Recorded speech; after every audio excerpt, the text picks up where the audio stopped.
Hello viewers, welcome to my channel MA physics. আজকে আমি তোমাদেরকে দশম শ্রেণীর ক্লাস 10-এর আমি ওহমের সূত্র অর্থাৎ একটা ইম্পর্টেন্ট টপিক যেখান থেকে পরীক্ষায় মাধ্যমিকে একটা কোশ্চেন থাকবেই, 100% থাকবে, এরকম একটা গুরুত্বপূর্ণ ক্লাস নিয়ে তোমাদের সামনে এসেছি। তোমরা সবাই ক্লাসটাকে ভালো করে দেখো এবং ভিডিওটা ভালো লাগলে অবশ্যই লাইক করবে, সাবস্ক্রাইব করবে চ্যানেলটাকে এবং বন্ধুদেরকে শেয়ার করবে। আচ্ছা, চলো শুরু করা যাক।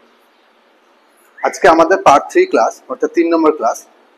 যারা আগের ক্লাস দুটো দেখোনি তারা অবশ্যই আগের ক্লাস দুটো দেখে তারপরে এই ক্লাসটা দেখো। আমি প্রত্যেকটা ধাপে ধাপে পুরো চলতরিটাই প্লেলিস্ট একটা নিয়ে আসছি, তোমরা সবাই দেখতে থাকো। চলো শুরু করে যাই। দেখ, আজকে যেটা পড়াবো, প্রথমে আমাকে জানতে হবে তড়িৎ প্রবাহ মাত্রা কি। আগের দিন আমি ইএমএফ বলেছিলাম, ইএমএফ আর বিভব পার্থক্য, বিভব এগুলো বলেছিলাম, এগুলো সবই জানতে হবে, নাহলে পরে এগুলো পারবি না। এবার আজকে যেটা বলবো সেটা হচ্ছে তড়িৎ প্রবাহ মাত্রা, খুব ইম্পর্টেন্ট। তড়িৎ প্রবাহ মাত্রা, তড়িৎ প্রবাহ মাত্রা কোনটাকে বলে? আচ্ছা, তোরা কারেন্ট শুনেছিস তো? এই কারেন্ট চলে গেল, কারেন্টে এলো, এরকম বলে না কারেন্ট? ওই যে কারেন্টটাকে বলছে কি ইলেকট্রিক কারেন্ট। ইলেকট্রিক কারেন্ট যেটা, ওই কারেন্টটাকে বলছে তড়িৎ প্রবাহ মাত্রা বাংলায়। কারেন্ট কি জিনিস? দেখ, ধর কোন একটা আধান, কিউ মানের একটা আধান ছুটছে, গতিশীল, ভালো করে বুঝবি। কিউ একটা আধান যেটা এক স্থান থেকে অন্য স্থানে গতিশীল, মানে যাচ্ছে। তাহলে ধর কোন একটা পরিবাহী তার, মানে এই যে আমাদের কারেন্ট গুলো কিসের সাহায্যে যায়? একটা তারের সাহায্যে, পরিবাহী তারের সাহায্যে যায়। ধর একটা পরিবাহী তার নিলাম, এরকম একটা পরিবাহী তার। এই পরিবাহী তারের ভিতরে কোন একটা আধান, এখানে ইলেকট্রন ধরছে, ইলেকট্রন একটা নেগেটিভ আধান, ইলেকট্রন ধর যাচ্ছে, ছুটছে এদিকে। আমি কিউ ধরি, অসুবিধা নেই, কিউ আধান ছুটছে। একটা তো আধান যায় না, অনেক অনেক অনেক আধান যায়, এরকম অনেক আধান এরকম করে যাচ্ছে। এবার এই আধান যখন কোন পরিবাহী তারের মধ্যে দিয়ে যাচ্ছে, তখন এই যে হারে, যে রেটে এই আধানগুলো ফ্লো করছে, যে হারে যাচ্ছে, সেটাকে বলছে তড়িৎ প্রবাহ মাত্রা বা কারেন্ট। অর্থাৎ আমরা কারেন্ট যদি আই ধরি, কারেন্টকে সাধারণত আই দিয়ে ধরে, আই সমান হচ্ছে কিউ বাই টি, এটা যেন মনে থাকে। যেখানে তাহলে সংজ্ঞা কি বলবো, নিচের সময়টাকে বা টিটাকে এক ধরতে হয়। তাহলে কি বলবো, 1 সেকেন্ডে কোনো পরিবাহীর মধ্যে দিয়ে যে পরিমাণ আধান প্রবাহিত হচ্ছে, তাকে বলছে প্রবাহ মাত্রা। কিসের প্রবাহ? এটা আধানের প্রবাহ। তাহলে একক সময়ে কোন পরিবাহীর মধ্যে দিয়ে যে পরিমাণ আধান ফ্লো হয়, প্রবাহিত হয়, তাকে বলছে প্রবাহ মাত্রা। মানে এই নিচেটাকে যদি 1 ধরে নিই, তাহলে কিউ বাই 1, নিচে 1-এর দাম নাই, তার মানে অ্যাকচুয়ালি আধানটাই তখন কি কারেন্ট। কখন? যখন সময়টা 1 হবে। তাহলে আমি কি বলবো, একক সময়ে কোনো পরিবাহীর মধ্যে দিয়ে যে পরিমাণ আধান প্রবাহিত হয়, তাকে বলছে কি তড়িৎ প্রবাহ মাত্রা। তাহলে বলতো তড়িৎ প্রবাহ মাত্রা কারেন্টের একক কি? একক কি হবে এটার? কারেন্টের একক কি হবে রে? আধানের একক কি? কুলম। আধানের একক হচ্ছে কুলম। সময়ের একক কি? সেকেন্ড। তাহলে বাই আছে একটা, মানে পার, কুলম পার সেকেন্ড। এটা হচ্ছে কি আধানের এসআই পদ্ধতিতে একক। সিজিএস একক কি হবে? Stat coulomb per second. এই কুলম পার সেকেন্ড এসআই পদ্ধতিতে এটাকে অ্যাম্পিয়ারও বলে, এটাকে অ্যাম্পিয়ারও বলে। তাহলে এসআই পদ্ধতিতে কারেন্টের একক কি, তড়িৎ প্রবাহ মাত্রার একক কি? অ্যাম্পিয়ার, মনে থাকবে। আর সিজিএস এ তো সিজিএস হচ্ছে স্ট্যাট কুলম পার সেকেন্ড, ঠিক আছে? এটা সিজিএস এ, মনে থাকবে। আর কি এর মাত্রা কি হবে? মাত্রা কি হবে বলতো? দেখ, মাত্রা এখান থেকে আমি বলবো না, মাত্রা পরে বলবো। এই হচ্ছে তড়িৎ প্রবাহ মাত্রা, এই হচ্ছে একক। তড়িৎ প্রবাহ মাত্রার সংজ্ঞাটা লিখে নে, তারপর করছি। মাত্রা যেটা, এই তড়িৎ প্রবাহ মাত্রাটা কি আমি আই বললাম, তাই তো? আর কোন একটা পরিবাহীর মধ্যে দিয়ে, ধর কোন একটা পরিবাহীর মধ্যে দিয়ে ইলেকট্রন গুলো এদিকে মুভ করছে, তাহলে ওদের এই তড়িৎ প্রবাহ মাত্রা আই কোন দিকে হবে? মনে রাখবি, যে যেদিকে ইলেকট্রন মুভ করে, মানে ইলেকট্রন যেদিক থেকে যেদিকে যায়, ইলেকট্রন মানে নেগেটিভ আধান, ঋণাত্মক আধান, নেগেটিভ আধান যেদিকে যাবে কারেন্ট ঠিক তার উল্টো দিকে যাবে। অর্থাৎ কারেন্ট যাবে কোন দিকে? তাহলে এদিকে। তাই তড়িৎ প্রবাহ মাত্রা কিন্তু কি হয়? সবসময় ধনাত্মক থেকে ঋণাত্মকের দিকে যায়। অর্থাৎ ইলেকট্রন গুলো যেদিকে মুভ করে, যেদিকে মানে সরতে থাকে, সে তার ঠিক বিপরীত দিকে তড়িৎ প্রবাহ মাত্রা হয়, কারেন্ট হয়। মনে থাকবে। এবার যেটা পড়াবো খুব ইম্পর্টেন্ট, সেটা হচ্ছে ওহমস ল। ওহমস ল, ওহমের সূত্র পরীক্ষায় খুবই আসে এবং এখান থেকে প্রচুর প্রবলেম আসে, নিউমেরিক্যাল প্রবলেমও আসে। ওহমের সূত্রটা কি? ধর কোন একটা পরিবাহী তার, যার দুটো প্রান্তের মধ্যে বিভব আলাদা আলাদা। আমি ধরে নিলাম এ বি একটা পরিবাহী তার, যার এই প্রান্তের বিভব হচ্ছে VA, এই প্রান্তের বিভব হচ্ছে VB। এবার বল, বিভবের ডিফারেন্স আছে বলেই, দুটো প্রান্তের বিভবের ডিফারেন্স আছে বলেই তো ইলেকট্রন বা যে কোনো আধান এক স্থান থেকে অন্য স্থানে যাবে। আমি আগের দিন এগুলো বলেছিলাম, আগের ভিডিওতে। আর যদি না দেখিস দেখে নিস ভিডিওটা। একটা ইলেকট্রন বা একটা আধান কেন একদিক থেকে অন্যদিকে মুভ করে? কেন? যখনই দুটো প্রান্তের মধ্যে বিভবের ডিফারেন্স থাকবে, একদিকে উচ্চ বিভব একদিকে নিম্ন বিভব, তখনই কিন্তু ধনাত্মক আধানগুলো উচ্চ বিভব থেকে নিম্ন বিভবের দিকে যাবে, আর ঋণাত্মক আধানগুলো নিম্ন বিভব থেকে উচ্চ বিভবের দিকে যাবে। অর্থাৎ বিভবের পার্থক্য থাকলে তবেই কিন্তু আধান এক স্থান থেকে অন্য স্থানে যাবে।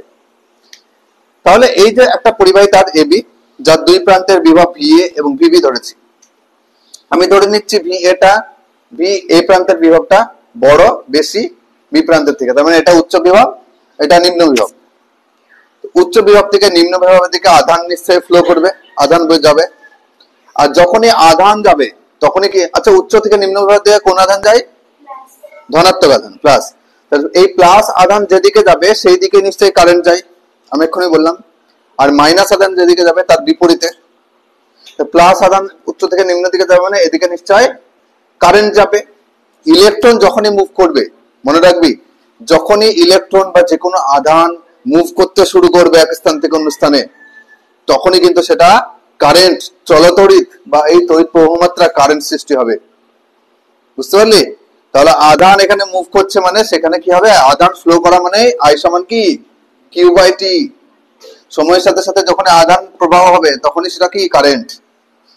তাহলে আধান মুভ করছে পজিটিভ আধান যেদিকে, সেদিকে কারেন্ট সৃষ্টি হবে।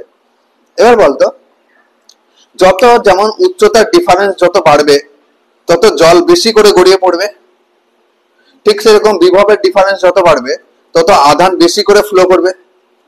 তাহলে এদের মধ্যে বিভবের ডিফারেন্স যত বাড়বে, বিভবের পার্থক্য যত বাড়বে, তত আধান বেশি করে যাবে, মানে কারেন্টও বেশি করে যাবে। কারেন্টের এই আধান প্রবাহের হার বাড়বে মানে কি কারেন্টও বাড়বে। অর্থাৎ এই যে দুই প্রান্তের বিভবের ডিফারেন্স VA মাইনাস VB, এই যে দুই প্রান্তের বিভবের ডিফারেন্সটা, বিভব পার্থক্যটা, এটা সমানুপাতিক হবে কার সাথে? কারেন্টের সাথে। যত দুই প্রান্তের বিভবের ডিফারেন্স বাড়বে তত কারেন্টও বাড়বে, আয়ও বাড়বে। সমানুপাতিক, সরল সম্পর্ক, এটা বাড়লে ওটাও বাড়বে। তাই তো? তাই হচ্ছে তো, দুটো প্রান্তের বিভবের ডিফারেন্স যত বাড়ছে তত কারেন্টও বেশি করে যাবে। দুজনের সমানুপাতিক। এটাকে কি কর, সমানুপাতিক তুলিয়ে সমান দিব, একটা ধ্রুবক নেব। এখানে ধ্রুবকটা আর নি, আর কে না, আর নি। তাহলে অ্যাকচুয়ালি VA মাইনাস VB, অনেকে VA মাইনাস VBটাকে ভি ধরে নাই, অনেকে ভি ধরে নাই, বিভব পার্থক্যটা ভি ধরে নাই। ভি সমান কি হবে? I ইন্টু আর। এই যে ভি সমান IR, এটাই কিন্তু ওহমের সূত্র। খুব ইম্পর্টেন্ট একটা ফর্মুলা, ওহমের সূত্র, যেখানে আরটা হচ্ছে এই ওহমের ধ্রুবক, এটার নামে রোধ, পরে রোধ বলবো। বুঝতে পারলি সবাই? দুই প্রান্তের বিভবের পার্থক্য যেটা ভি, সেটা ভি সমান IR, এটাই হচ্ছে ওহমের সূত্র। তো লিখে নে, এখান থেকে আমি রোধ ভি সমান IR, তাই তো? এটা পেলাম, যেখানে ভিটা হচ্ছে দুই প্রান্তের বিভব পার্থক্য। এবার এখানে এই যে ওহমের সূত্রের যে ধ্রুবকটা নিয়েছিলাম আর, এই ধ্রুবকটা কি অ্যাকচুয়ালি? এই ধ্রুবকটাকে বলছে রোধ। রোধ বা এটার ইংলিশ নাম হচ্ছে রেজিস্ট্যান্স। আচ্ছা, রেজিস্ট করা মানে কি বলতো? রেজিস্ট করা মানে কি? রেজিস্ট করা মানে হচ্ছে বাধা দেওয়া। বাধা দেওয়া। তাহলে বলতো একটা পরিবাহী তার আছে, তাহলে করে বুঝবি। এখান থেকে এখান থেকে আর সমান কি লিখবো এই সমীকরণ থেকে? আর সমান লিখবো ভি এদিকে ছিল, আই আর এর সাথে গুণ হয়েছিল, ওদিকে গেলে ভাগ হয়ে নিচে এলো। তাহলে অ্যাকচুয়ালি আর জিনিসটা এই সমীকরণ থেকে দেখতো, আর যত বাড়বে আই তত কি হবে? কমবে। ব্যস্ত সম্পর্ক, ওটা 1 বাই আছে, নিচে আছে। তা আর হচ্ছে এমন একটা জিনিস যেটা বাড়ালে আমার আইটা কমবে, অর্থাৎ কারেন্টের যে ফ্লোটা, কারেন্টটা, তড়িৎ প্রবাহ মাত্রা, সেটা আস্তে আস্তে কমবে। তাহলে এই সমীকরণের তড়িৎ প্রবাহ মাত্রা আইটা কমে যাবে যদি আর বাড়ে। তাহলে আর হচ্ছে এমন একটা জিনিস, যে জিনিসটা এই কারেন্টটাকে কি করবে? বাধা দেবে, কারেন্টকে কমাতে চাইবে। কারেন্ট আসছে আর আরটা কি হচ্ছে? কারেন্টকে বাধা দিচ্ছে, কারেন্টকে কমাচ্ছে। তাহলে বাধা দেওয়া, তাহলে আর হচ্ছে কারেন্টকে যেহেতু বাধা দিচ্ছে, তাই এটাকে বলছে কি? রেজিস্ট করছে কারেন্ট, তাই এটাকে বলছে রেজিস্ট্যান্স। তা আর কে বলছে রোধ। কাকে বাধা দেয়? তড়িৎ প্রবাহ মাত্রা বা কারেন্টকে বাধা দেয়। যে পরিবাহী তারের রোধ যত বেশি, সেই তারের মধ্যে কারেন্ট তত কি হবে? কম যাবে, কম ফ্লো করবে কারেন্ট। আর যে তারের মধ্যে রোধ কম, সেই তারের মধ্যে কারেন্ট বেশি করে যাবে। তাহলে এই রোধ, এটাকে বলছে কি? রোধ। এই রোধের একক কি? রোধের একক কি? রোধের একক হচ্ছে এসআই পদ্ধতিতে ওহম। ওহম। ওহমের চিহ্ন কোনটা? এইটা হচ্ছে ওহমের চিহ্ন, মনে থাকে যেন। এটা হচ্ছে ওহমের চিহ্ন, ঠিক আছে? এসআই পদ্ধতিতে অ্যাকচুয়ালি রোধের এটাই ব্যবহারিক একক, একটা একক মনে রাখলেই হবে। এটাকে বলছে রোধের একক ওহম। আচ্ছা, রোধের মাত্রা বের করা যায়। রোধের মাত্রা কি হবে? রোধের মাত্রা বের করা যায়। রোধের মাত্রাটা তোদের বাড়ির কাজ থাকবে। রোধের মাত্রাটা তোদের বাড়ির কাজ থাকবে, এটা বাড়িতে বসে কর, যা আমাকে জানা। এই যে রোধের মাত্রাটা কি করবি? এই আর সমান ভি বাই আই, আমি একটু ক্লু বলে দিচ্ছি। ভি হচ্ছে বিভব পার্থক্য, বিভব। বিভবের মাত্রা দেখবে আমরা বের করেছিলাম। বিভবের মাত্রা ভি সমান কি ছিল? W by Q. একক আধানকে অসংযোগ থেকে নিয়ে আসতে যে পরিমাণ কার্য করতে হবে, এই ডাব্লিউ বাই কিউ এ ডাব্লিউ সমান আবার আমরা জানি কি? বল ইন্টু সরণ, মানে এফ ইন্টু এস। বলের মাত্রা, সরণের মাত্রা, কিউ এর মাত্রা বসাবি, এখান থেকে বিভবের মাত্রা বের করবি। সেই বিভবের মাত্রা এখানে বসাবি আর কারেন্টের মাত্রা এখানে বসাবি। কারেন্টের মাত্রা আই। আই হচ্ছে কারেন্টের মাত্রা। বসিয়ে যেটা আর পাবি সেটা হচ্ছে রোধের মাত্রা। রোধের মাত্রাটা তোদের বাড়ির কাজ থাকবে, এটা করে নিবি। আচ্ছা, এবার তোদের পরীক্ষায় যেটা আসে মাধ্যমিকে, খুব ইম্পর্টেন্ট একটা কোশ্চেন, খুবই ইম্পর্টেন্ট, খুবই প্রায় 1 বছর অন্তর আছে। সেটা হচ্ছে ওহমের সূত্র থেকে, ওহমের সূত্র থেকে রোধের সংজ্ঞা দাও। রোধের সংজ্ঞা দাও, বা রোধ কাকে বলে, মানটা ভুল হতে পারে। আচ্ছা, যাই হোক, দেখ, তোকে যদি শুধু বলে রোধ কাকে বলে, তাহলে তুই কি বলবি? সিম্পল একটা জিনিস বলবি, যে তড়িৎ প্রবাহ মাত্রাকে যে বাধা দেয় তাকে বলছে রোধ। ঠিক আছে? রোধ কাকে বলে? তড়িৎ প্রবাহ মাত্রাকে যে বাধা দেয় তাকে বলছে রোধ। হয়ে গেল।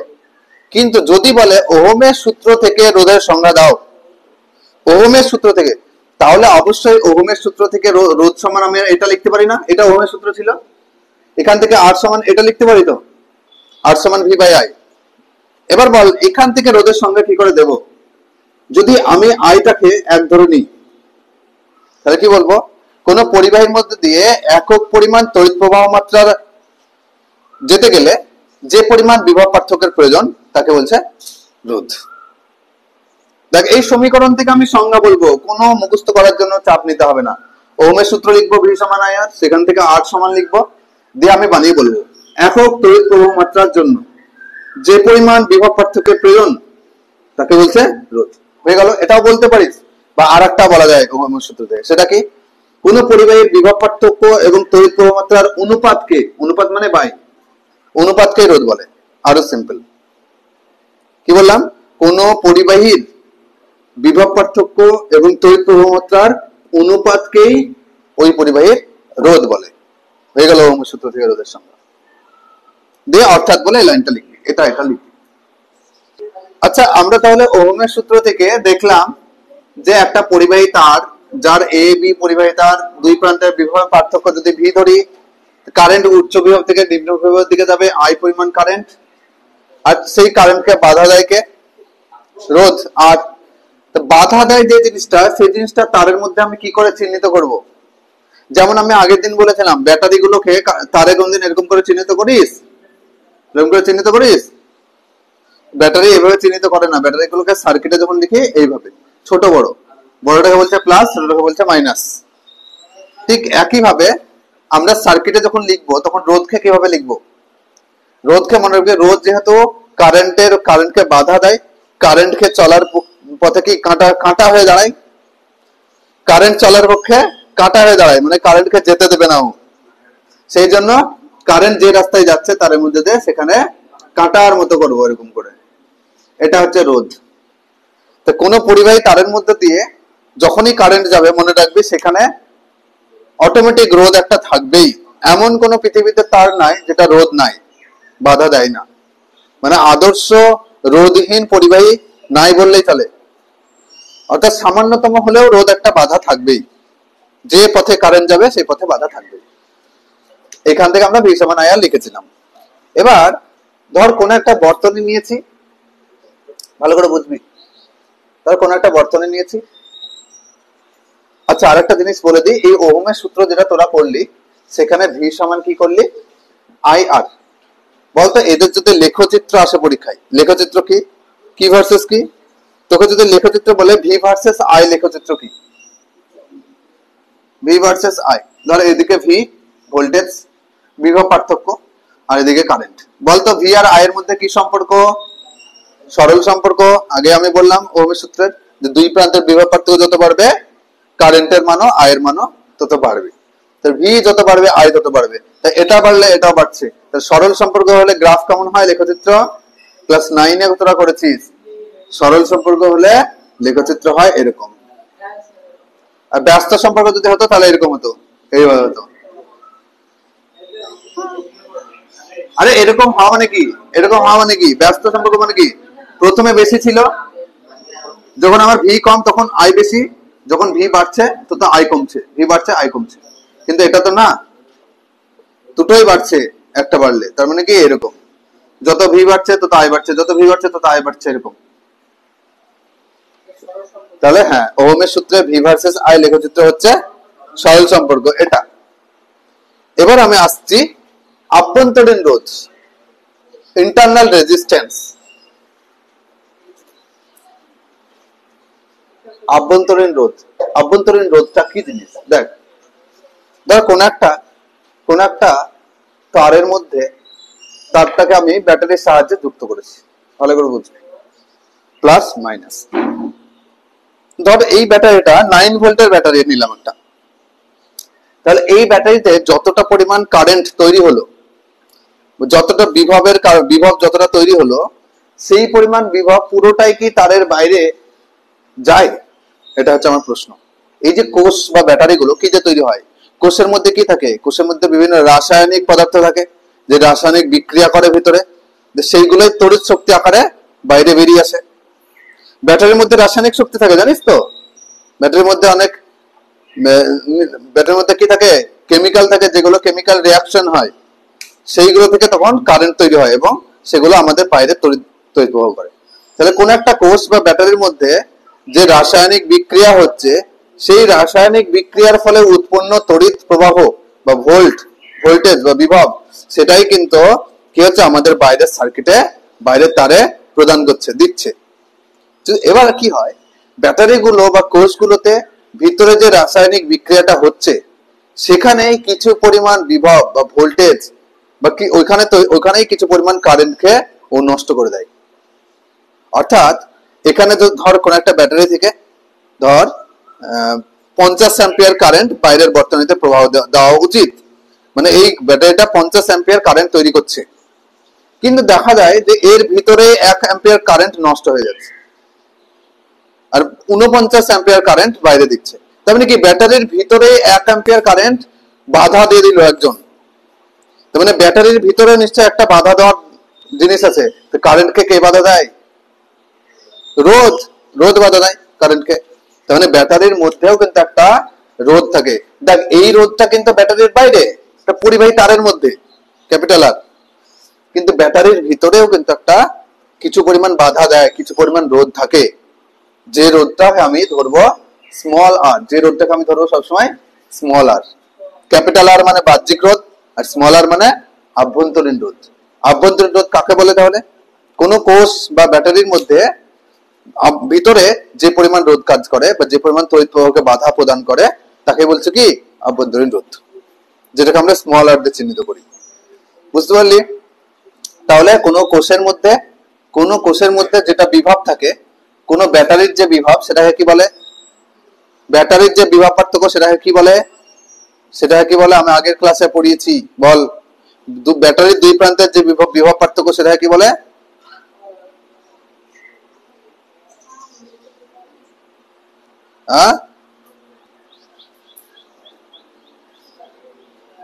ব্যাটারির দুই প্রান্তের বিভব পার্থক্যকে কি বলে?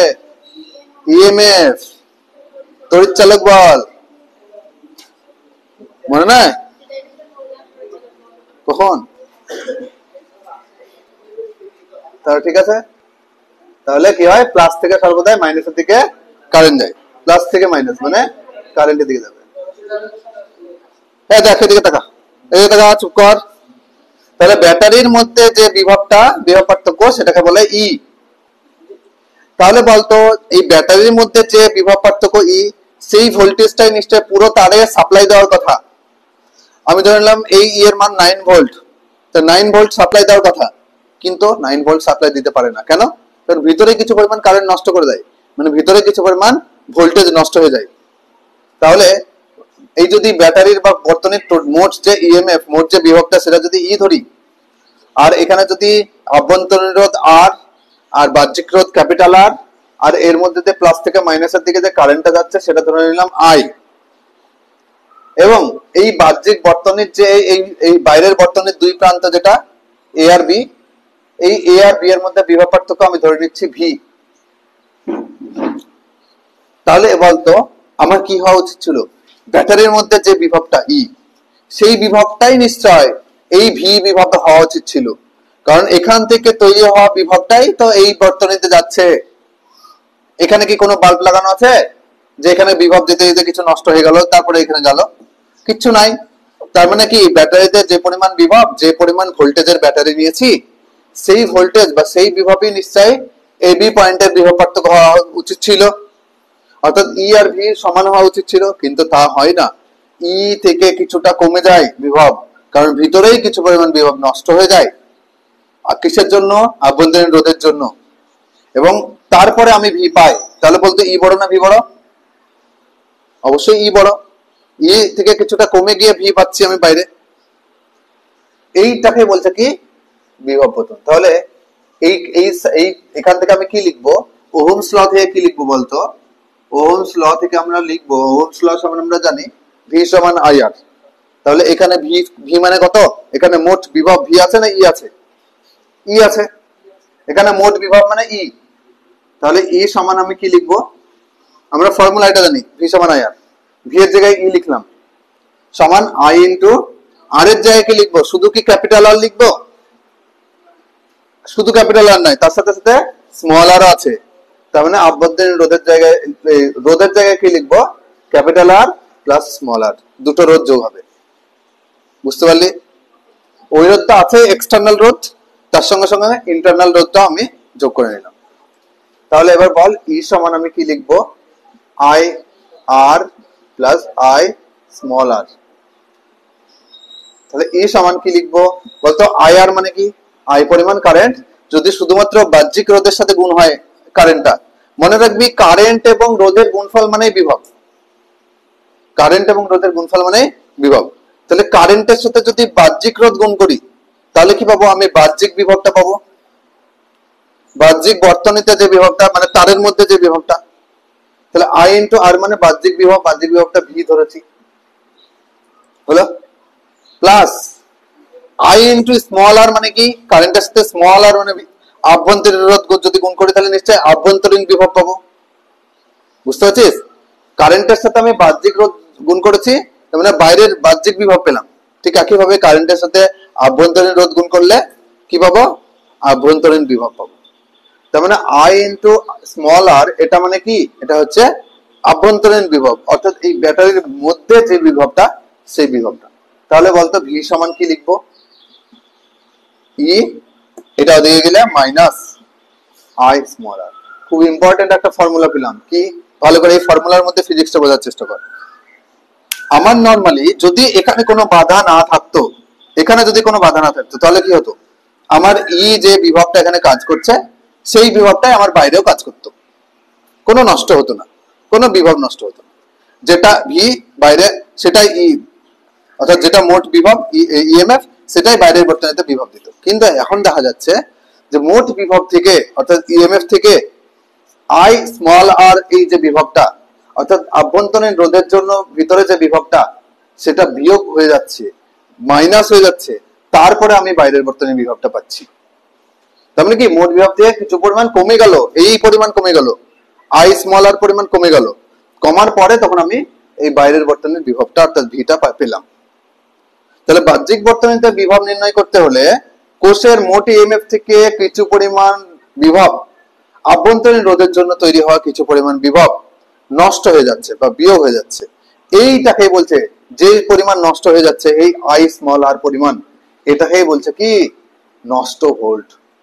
এটাকেই বলছে কি?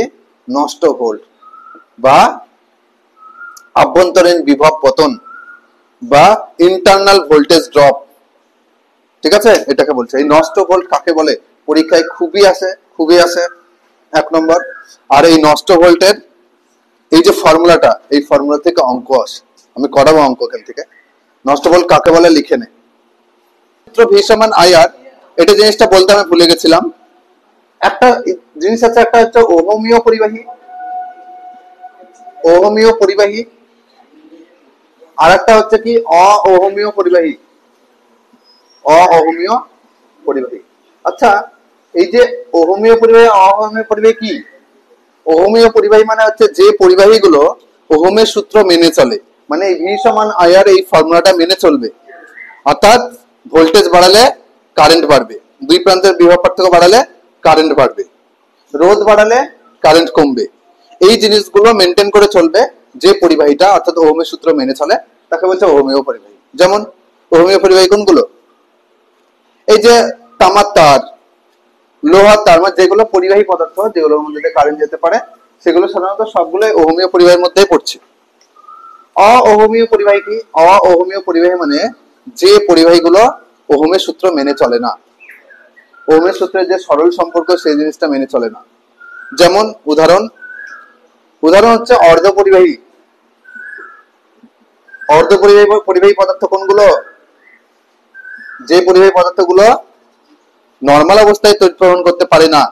দেখ, 3 রকম পদার্থ হয়। একটা হচ্ছে পরিবাহী পদার্থ, মানে যার মধ্যে কারেন্ট যেতে পারে বা তড়িৎ পরিবহন করতে পারে বা ইলেকট্রন যেতে পারে বা মুক্ত ইলেকট্রন আছে তাদের মধ্যে। মুক্ত ইলেকট্রন কাকে বলে বলেছিলাম, মনে আছে? সে কক্ষপথ থেকে যে ইলেকট্রনটা বেরিয়ে যায়। আর একটা জিনিস, তাহলে কি হলো? একটা হচ্ছে পরিবাহী পদার্থ অর্থাৎ যার মধ্যে মুক্ত ইলেকট্রন যেতে পারে, আর একটা হচ্ছে অন্তরক পদার্থ। অন্তরক পদার্থ কোনগুলো? যার মধ্যে কোনো মুক্ত ইলেকট্রন নাই, অর্থাৎ যার মধ্যে ইলেকট্রন পরিবহন করতে পারে না। যেমন কাঠ কারেন্ট হয় কখনো? হয় না। এটা হচ্ছে অন্তরক পদার্থ, অন্তরক। আর একটা হচ্ছে পরিবাহী এবং অন্তরকের মাঝামাঝি একটা পদার্থ আছে, মানে তড়িৎ পরিবহন করতে পারে না এবং করতে পারে, এদের মাঝামাঝি। মানে এমন একটা পদার্থ যেটা নর্মাল অবস্থায় তড়িৎ পরিবহন করতে পারে না, কিন্তু ওকে যদি উষ্ণতা দেওয়া হয়, যে সামান্য এক্সাইটেড করা হয়, তাহলে কিন্তু এখান থেকে মুক্ত ইলেকট্রন বেরিয়ে আসে এবং ইলেকট্রন মুভ করতে শুরু করে। উষ্ণতা দিতে হবে বাইরে থেকে। তাহলে এটা পুরোপুরি পরিবাহীও বলবো না, পুরোপুরি অন্তরকও বলবো না। এই জন্য এটাকে বলছে কি? অর্ধ পরিবাহী। উদাহরণ কি অর্ধ পরিবাহীর? উদাহরণ হচ্ছে জার্মেনিয়াম, সিলিকন, এইগুলো ইত্যাদি। ঠিক আছে, এইগুলোকে সবই হচ্ছে অর্ধপরিবাহী। এই অর্ধপরিবাহী পদার্থগুলো সাধারণত ওহমের সূত্র পুরোপুরিভাবে পারফেক্টলি মেনে চলে না, সেই জন্য এটাকে বলছে কি অওহমীয় পরিবাহী। পরীক্ষায় উদাহরণ আসে। আজকে এই পর্যন্ত থাক, পরের দিন পরে করব।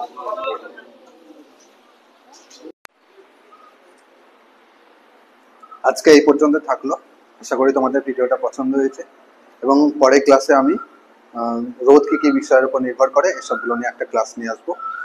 তোমরা এইভাবে ভিডিওগুলো দেখতে থাকো, দেখো তোমাদের দশম শ্রেণীর ক্লাস 10-এর চলতরি চ্যাপ্টারটা পুরো কনসেপ্ট ক্লিয়ার হবে, এবং এখান থেকে যত রকমের নিউমেরিক্যাল প্রবলেম মাধ্যমিকে থাকে প্রত্যেকটা জিনিস আমি ধাপে ধাপে করাবো। সবাই চ্যানেলটাকে সাবস্ক্রাইব করো, লাইক করো এবং বন্ধুদেরকে শেয়ার করো। ভালো থেকো।